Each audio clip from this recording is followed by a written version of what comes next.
embarrassing. Pardon? Usually I am the most impressive person at these parties, but it seems you have stolen focus. Is that right? I'm afraid so. And who might you be? Well, I am the Chevalier de Saint-Georges. Well, congratulations to you and all of your many accomplishments, whatever they are. I'm Marie Josephine.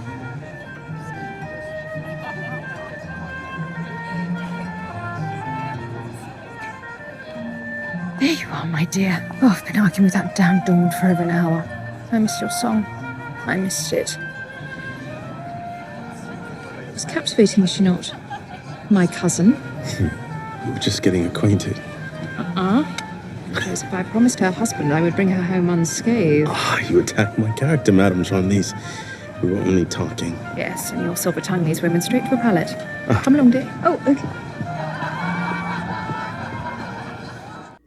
Hello everyone and welcome to another movie review. I am happy you could join me today. I may not sound happy because I have seasonal allergies that happen to turn into a cold, but as always, I am happy to see you guys. If you are new to this channel, welcome. Click the subscribe button below for notifications. Click like and share this content with other movie fans. So, Chevalier was released in theaters this past Friday, April 21st. So did I enjoy my weekend last weekend? Yes, I did. And it's now Wednesday, so we have the next weekend to look forward to. Chevalier is the first film about Chevalier de Saint-Georges that the film industry has ever done, either in Hollywood, in Europe, or in independent filmmaking circles. It premiered at the Toronto International Film Festival last year, and trailers and ads came out earlier this year. When people saw the ads and the trailers, the most asked question was Chevalier a real person? The answer is yes, he was. Most people don't know about him, and there were complaints that he should have been taught in history class, but he wasn't for reasons I will explain later. But I already came to the terms with the fact that there is a lot we haven't learned in school, especially when it comes to history, and we need to just make learning and reading lifelong habits, okay? So I first learned about Chevalier de Saint-Georges 5 years ago when I bought a 2018 Black History calendar. I'm not making this up, folks. That's how I found out about him. It didn't cover just Black American history. It also covered Black world history. The calendar gave a great short bio on his life that I would like to share with you guys, since a lot of you don't know who he is. Joseph Boulogne, Chevalier de Saint-Georges, was a French fencer, violinist, composer, and conductor. He was born on Christmas in 1745 and died in 1799. Among the 18th century French bourgeoisie, incomparable in their mastery of the arts of music, painting, dance, literature, and drama, was Joseph Boulogne. Born on the Caribbean island of Guadeloupe, Saint-Georges was the son of a Senegalese slave mother and a French nobleman and plantation owner. As a child, Saint-Georges moved to Saint-Dominique, which is now known as Haiti, before he moved to Paris. He studied fencing under the Master of Arms, de la Boissière. Meanwhile, he became proficient in violin and music composition. Saint-Georges created 11 symphonies, 6 operas, 12-string quartets, 10 violin concertos, and other instrumental and vocal works. He was also an expert swordsman, swimmer, boxer, and he was the colonel of the first all-black regiment during the French Revolution. End quote. Boulogne received the title Chevalier which means knight in French, from King Louis XVI and his wife Marie Antoinette, because he was an expert swordsman. So when the revolution broke out, he was in a precarious situation because he was a member of the royal court. At one point, he was Marie Antoinette's piano tutor. However, Saint Georges is not as popular as he should be because during the French Revolution, the monarchy was abolished to create a republic. Napoleon, being the head of the French military, became the de facto leader of the French Republic, and in 1802 he reinstated slavery and ordered Saint George's works to be destroyed. Whatever work we do have now, 200 plus years later, are works that were preserved by small Black communities in France and Guadeloupe. Stephen Williams directs this film, and it stars Kelvin Harrison Jr. as Saint George. So the opening scene, which is fictionalized, is a smart way of introducing Saint George to those who know about his life and to those who don't. For a long time, Saint George was known as the Black Mozart, and it is true that Saint George and Mozart knew each other. So the film starts off when Saint George asks Mozart to perform with him on stage, and the performance turns into a violin tete-a-tete, which is equivalent to the modern hip-hop battle, and Saint George wins the battle. Then the film cuts to a flashback when Saint George's father sent him to a boarding school when he was around 7 years old, and the movie moves forward to show that when he became the best swordsman in the country, he gets the title Chevalier. But a big part of the plot covers just a chapter of Saint George's life in which he writes his first opera, Ernestine.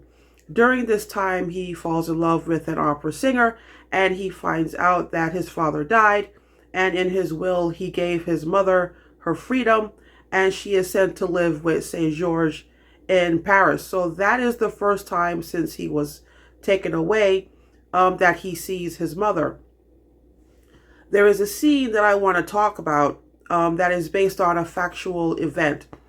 In the film, there is talk that the Paris Opera is looking for a new director, which is the highest position a musician can possibly get in France. At the time, Saint George was 31 years old. In the film, another composer who was in the running for the position is Gluck. So the idea was Gluck and Saint George would each compose an opera and perform it for the board of the Paris Opera. In real life, Marie Antoinette and the board offer the position to Saint George. When word gets out, 3 of the most popular opera singers at the time write a petition to the Queen stating, and I quote, "Their honor and delicate conscience could never allow them to submit to the orders of a mulatto." Now, this is beyond the scope of the film, but I have to get this off my mind. The Paris Opera was founded in 1669. So at the time of the film, the Paris Opera was around for about 100 years. Okay, probably 107 or so. And it still exists to this day. So I went digging about 4 years ago to see if the Paris Opera ever had a Black or mulatto director, and it seems not. Now they did hire a woman director in the 1990s, but when they had a chance to hire Saint George, the opera singers put a stop to that, which is really upsetting. And knowing this piece of information going into the theater puts a lot more weight to that scene where Saint George reads the petition. I have decided to give this film 4 out of 5 stars. I have to say, let the Oscar race begin. I don't know if I am the first to say it, but I am going to say it.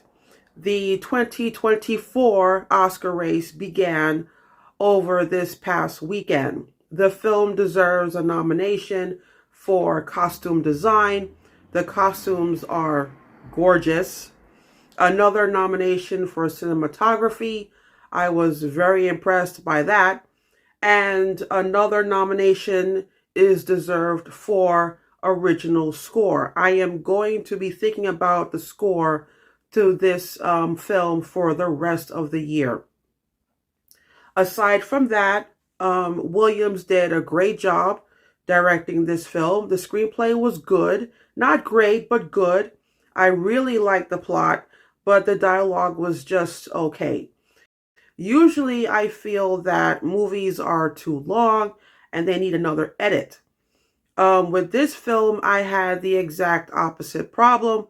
The film is about an hour and 45 minutes long. However, the film needed another 15 to 30 minutes because St. George lived such an eventful life.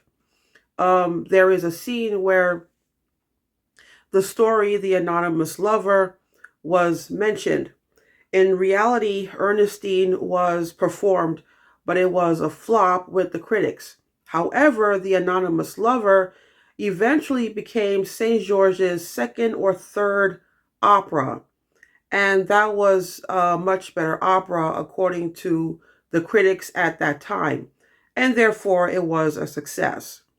And it would have been nice to see him form the first all-black regiment, because in the film, the beginning of the rioting and the protesting that led to the revolution was in the backdrop. The acting in this film overall was very, very good. But I have to say this, Harrison was the perfect actor to play St. George. St. George had a long-standing reputation of being a sex symbol in the Queen's court. Women just loved him. And Harrison just oozes sex appeal even when he's doing nothing like sitting in a couch drinking wine. So I now have a serious crush on Harrison. But again, this goes back to the length of the film. If you have a longer film and show the audience how much of a Renaissance man St. George was, you could create a case for nominating Harrison for Best Lead Actor. St. George was a Renaissance man just like Da Vinci. He was a multi-talented genius.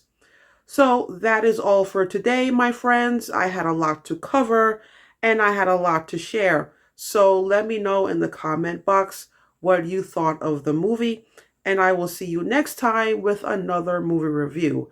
Until then, have fun at the movies.